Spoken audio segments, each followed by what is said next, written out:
Bonsoir à tous, bienvenue dans votre émission La Réunion Léla. Une question en 3. À quoi ressemblait notre liberté avant le Covid ? À quoi ressemble notre liberté pendant le Covid ? Et à quoi va ressembler notre liberté au sortir du Covid ? C'est bizarre parce que même la répondre à une seule de ces 3 questions, je pense que ça va être assez complexe. On en parle dans Causement Réunionnais.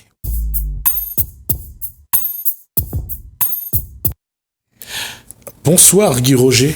Bonsoir Gismi. Bonsoir également à Patricia Château. Bonsoir. Je veux dire, si on devait vous poser à tous les deux la même question, c'est quoi la liberté ? Alors, je commence. Oui. Pour moi, la liberté, c'est d'être libre de toute tracasserie. Mm-hmm. Celui qui est libre de toutes ces tracasseries, c'est un homme heureux. Et pour Patricia Château, ça serait quoi ? Comme on est 3, d'abord j'aimerais dire, j'avais du mal au départ, du mal à comprendre ce que disait Guy Roger. C'est précédemment, j'ai écouté un peu plus, je me suis dit, ça fait un peu tilt. Alors, la liberté, c'est assez difficile à en parler, parce que franchement, c'est pas un terme que j'utilise souvent, et pourtant, dans la vie de tous les jours, on se dit « Ah non, alors franchement, là, je suis plus libre de faire ceci, cela m'agace ». Pourquoi ? Parce qu'on veut toujours, dans une société portée sur l'individu, on veut toujours se dire « Là, ma place, c'est celle-là. Là, j'ai besoin de mon expression. » Maintenant, plus globalement, je dirais que, par rapport au Covid ou autre, comment y répondre ? Pour moi, j'y répondrai face à dans le contexte d'une société numérique. Et je me demande si, justement, cette société numérique ne repose pas la question de l'altérité, donc du coup de soi, et donc de sa possibilité de vivre avec soi et avec les autres, pour rejoindre un peu Guy Roger. Pour faire ça, peut-être, il y a toute une stratégie. Parce que de vivre ensemble consiste à voir comment on vit soi-même. Et la plupart d'entre nous, on vit soi-même avec des impulsions, des incompréhensions. On fait ce qu'on ne veut pas faire, mais on fait quand même parce que c'est la coutume, c'est la tradition. Et en fait, on vit quelque part avec des actions qui font du mal, mais on est inconscient. Qu'est-ce que ça fait de l'autre côté ? Vous savez, sur notre planète aujourd'hui, il y a des gens qui meurent de faim, il y a des guerres, il y a toute une sorte de choses qui se passent sur notre planète, qui n'est pas vraiment éthique. Mais nous, on regarde ça, on dit c'est là-bas, c'est pas nous, c'est pas notre faute. Mais en fait, on contribue tous à faire exister ce malaise dans le monde, parce que nous voulons être libres. Nous voulons être ce que nous aimerions, et tout ce que nous voulons, c'est être dans le bien-être. Et ça, peut-être, cette liberté que nous avons là, elle est à questionner. Oui. Là, lorsqu'on demande aux gens de définir la liberté, il y a souvent ces phrases « La liberté des uns commence là, s'arrête là où commence celle des autres. La liberté est la plus grande des servitudes. » On peut vraiment se dire tout et son contraire sur la liberté. Mais la première question, c'est si on essayait de se rappeler quelles étaient nos libertés ou notre liberté avant le début de Covid, ça donnerait quoi ? C'est qu'on vit dans un monde où on n'a jamais été libre vraiment. On était dépendant de quelque chose qui nous donnait la liberté. On avait une voiture, on conduisait, on pouvait faire du travail, on pouvait prospérer dans le monde. On était dépendant de ça pour être libre. Je vais essayer d'être un peu terre à terre. Essayez de vous imaginer à l'époque des hommes des cavernes. C'est quoi la liberté à cette époque ? De pouvoir échapper à ces animaux là qui vous tombent. Au tigre dans le sabre. C'est ça ? Et de pouvoir créer le feu, de trouver le feu, se réchauffer. Il faut voir comment nous, les humains, on a considéré la liberté. La liberté, pour quelqu'un, c'est de pouvoir faire ce qu'il veut. Aujourd'hui, dans notre monde, c'est comme ça. Au temps des cavernes aussi, ils voulaient faire ce qu'ils voulaient et ils faisaient la petite lance en pierre, là, ils taillait ça bien pointu, et il voyait quelqu'un de l'autre côté là-bas. C'est sa liberté, ça. Hein, il voyait un dinosaure, un coup comme ça, il tuait le dinosaure. Non, il tuait pas le dinosaure, on va dire ça. Ouais, non. On va rester sérieux. On va dire un animal de l'époque. Voilà, un animal. Et puis le voisin de la tribu d'en face l'embêtait. Et ben pour que lui puisse être libre, et ben il le tuait. Hein? On est d'accord que notre liberté dépend de ce que l'autre fait. Si l'autre ne nous emmerde pas, ben oui, on est libre. Aujourd'hui, dans notre société, à l'heure actuelle, ça se passe comme ça. Moi, je veux être libre, mais tu m'emmerdes pas. Parce que je veux avoir ma zone de confort. Et cette zone de confort, on appelle ça liberté. Mais c'est pas la liberté. Là-dedans, tu t'emprisonnes. Tu te refermes là-dessus. Et le problème, quand tu es fermé dans une zone de confort comme ça, eh ben, tu es très agressif. Parce que tu veux pas que quelqu'un vienne là-dedans. Et on appelle ça la liberté. Si on prend un Maasai d'Afrique du Sud qui a un contexte de vie plutôt rudimentaire par rapport à nous, si on regarde quelqu'un qui a tout, hein, qui a de l'argent, qui a une belle voiture, un bel appart, qui fait ce qu'il veut, lequel des deux est plus libre à votre avis ? Je pense que la liberté, si elle est entachée de quelque chose de matériel, pour lequel on se sent, on a du plaisir, alors la liberté dépendra du plaisir. Mais le Maasai, lui, sa liberté, c'est la nature, c'est les animaux, c'est tout ça. Et tout ça, c'est quelque chose que tu peux pas prendre et emmener chez toi. Ça ne lui appartient pas. Ça ne lui appartient pas. Donc, il n'est pas dépendant de cette liberté. Cette liberté qu'il a, elle est restituée tout de suite. Oui. Il vit comme ça, tu vois. Oui. Oui, dans la mesure où là, je comprends parfaitement que dans les sociétés Maasai ou dans d'autres sociétés, on ne peut pas parler de la question de liberté, hein, puisqu'on parle d'un rapport à des choses et tout. Mais si, on peut parler, parce que c'est le rapport de l'homme à la nature. Il y a un rapport. C'est-à-dire forcément. Que oui, mais c'est quand même plus un rapport ce rapport à la nature, il est quand même plus sacré, il me semble. Même si, comme nous, hein, ils ont des besoins, ils vont répondre à leurs besoins premiers, quoi. Hein. Mais ce que je veux dire, c'est que nous, par exemple, dans nos sociétés, la liberté, elle est comprise, bien sûr, entre deux éléments. La liberté du groupe collectif et la liberté de l'individu. Et effectivement, dans une culture, là, du coup, si notre regard se porte sur les sociétés Maasai, par exemple, ou autres, on va dire que, tout comme nous, ils ont des contraintes. Hein, ils ont des contraintes, à savoir, on ne peut pas tout faire ou croire que tout nous est permis ou tout faire. Donc, même si, est-ce qu'on pense pareil, est-ce qu'on ne pense pas pareil, de toute façon, ça n'est pas permis. Donc, la liberté, c'est cette espèce de... On est défini par rapport à un ensemble de contraintes, de valeurs, et peut-être que cette liberté, ça serait, là, dans un sens, je dirais, ça serait peut-être retrouver en soi quelque chose, une position qui puisse nous permettre d'accepter, tout en accepter dans le sens où en étant bien, comme tu le disais peut-être, en étant bien dans ce monde. Oui, mais on en revient à quelque chose dont on a sur lequel on a échangé, c'est que est-ce que la liberté, c'est de répondre à tous ses désirs, à toutes ses envies? C'est ça la question. Est-ce que demain, j'ai envie de faire ça, je suis libre de le faire. Demain, j'ai envie de faire ça, je peux le faire. Pendant le confinement,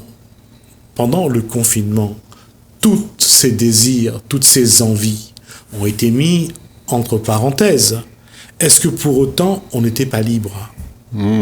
C'est pour ça que je disais au tout début, Jismi, que la vraie liberté, celle qu'on peut avoir, celle qu'on peut vivre, ce n'est pas quelque chose qu'on aimerait. C'est quelque chose qu'on a. Ce qu'on a, c'est la paix, la joie d'être. Ça, c'est une liberté.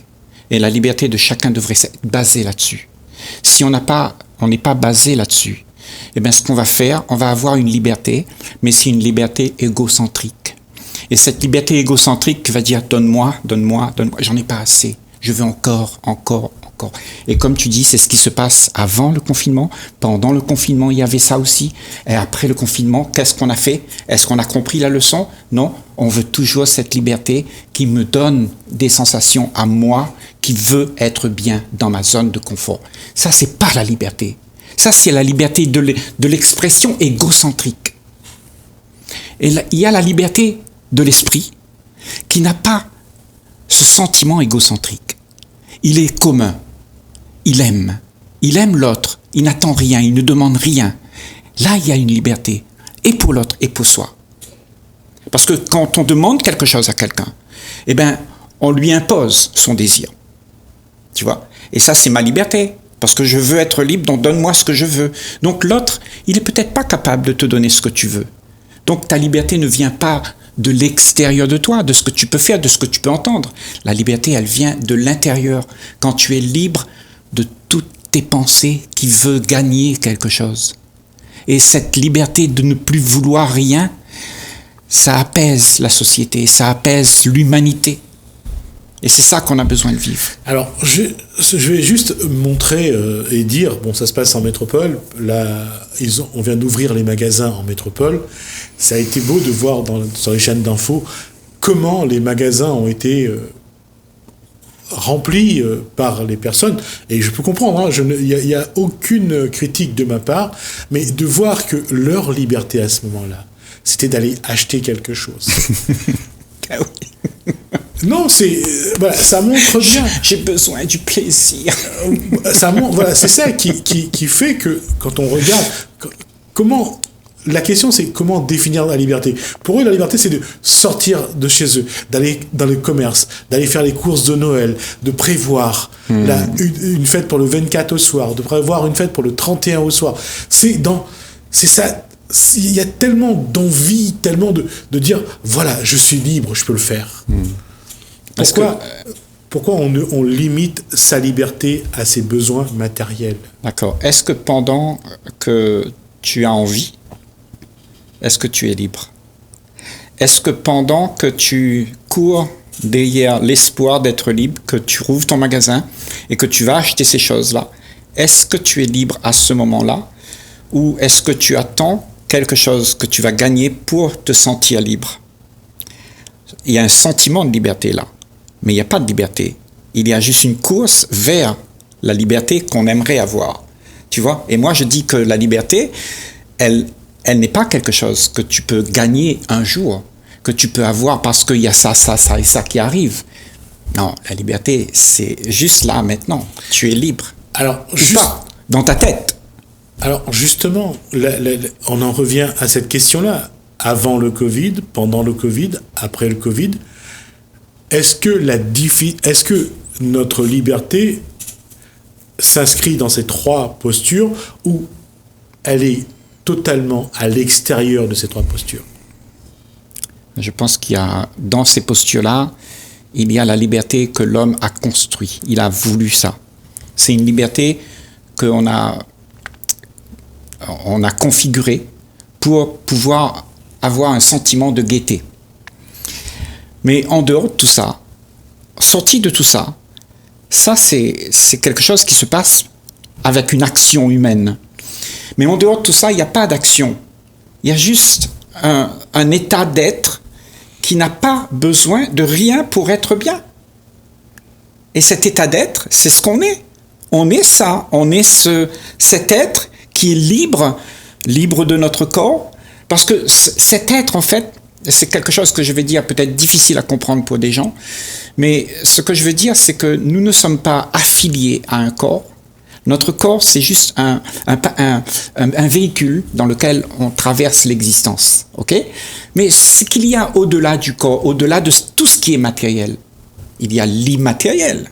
Et l'immatériel, c'est notre propre nature. La nature de l'être humain, il est immatériel. Tu vois? Et ça, si on comprend ça, on comprend que l'immatériel n'a pas besoin de rien sur la planète Terre pour être heureux.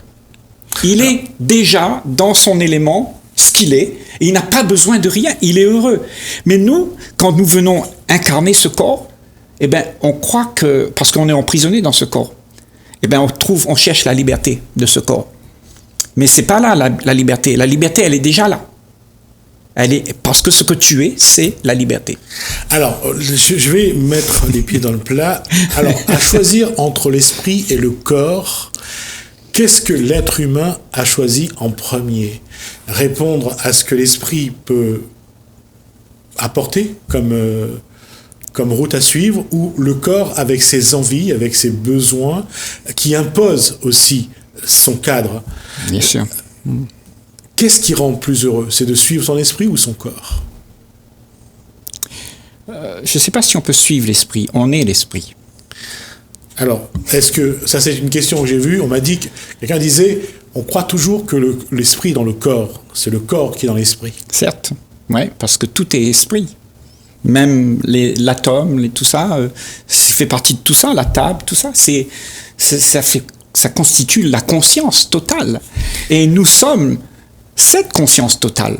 Et cette conscience totale, si on laisse pénétrer cette conscience dans le corps sans résistance, sans que la pensée, sans que l'ego dise « moi je sais comment il faut faire, moi je veux fabriquer ma vie avec mes habitudes, mes train-train », cette conscience ne peut pas être là. Ton corps, c'est une machine à ce moment-là, et elle agit comme une machine. Il n'y a pas de vie dedans. La vie, c'est que quand tu laisses passer l'esprit, quand tu laisses passer l'intelligence, cette intelligence emmène ton corps vers quelque chose d'harmonieux. Tu vois, tous les cellules de ton corps sont nettoyées par cet esprit qui vient pour donner l'harmonie et la capacité au corps d'être tout ce qu'il est. En ce moment, on a un corps, mais le corps, il est brimé, il est malade. Pourquoi? Parce qu'on fait n'importe quoi avec. On fume, tout est à outrance. On mange n'importe quoi, on boit n'importe quoi, on fait trop de choses qui va nous injurier. Parce que nous pensons que nous sommes grands. Mais qui pense ça? C'est celui qui s'est identifié au corps. Mais le corps, tu ne peux pas t'identifier à ton corps. La chose qui est immuable, elle est ce qu'elle est.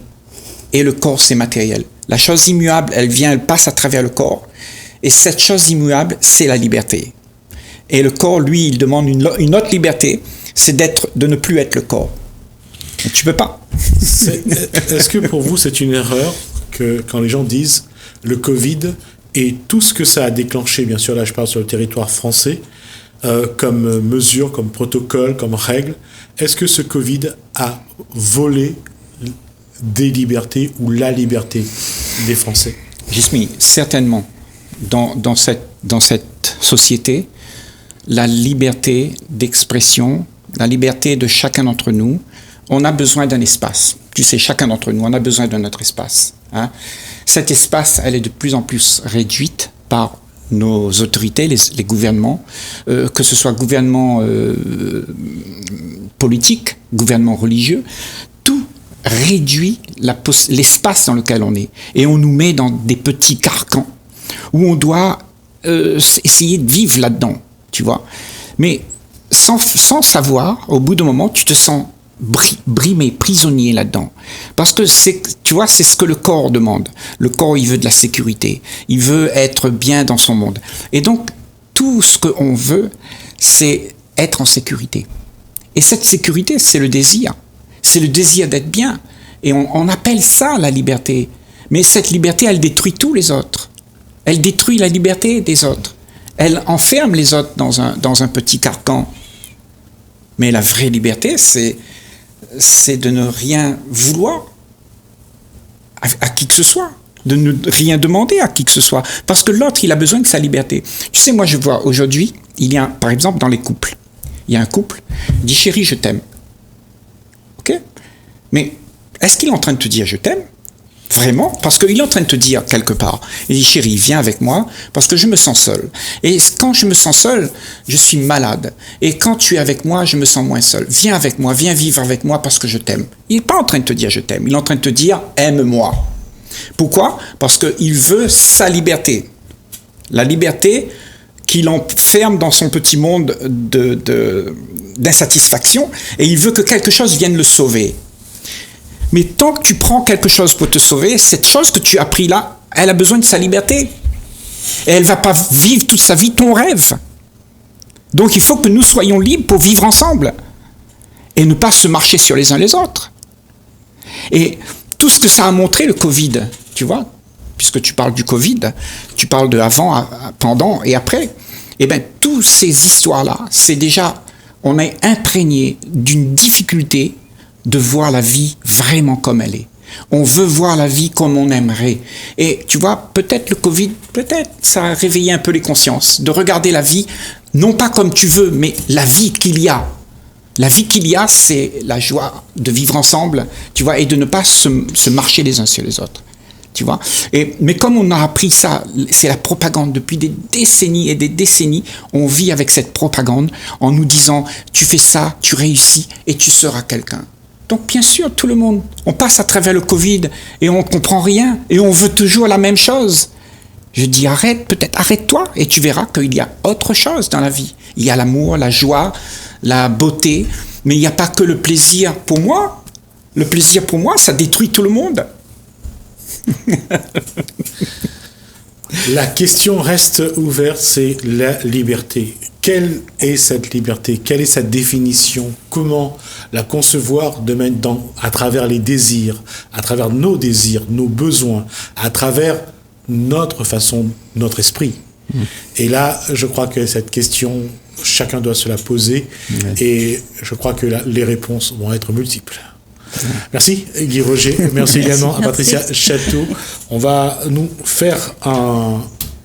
Anthony Page, on se revoit juste après.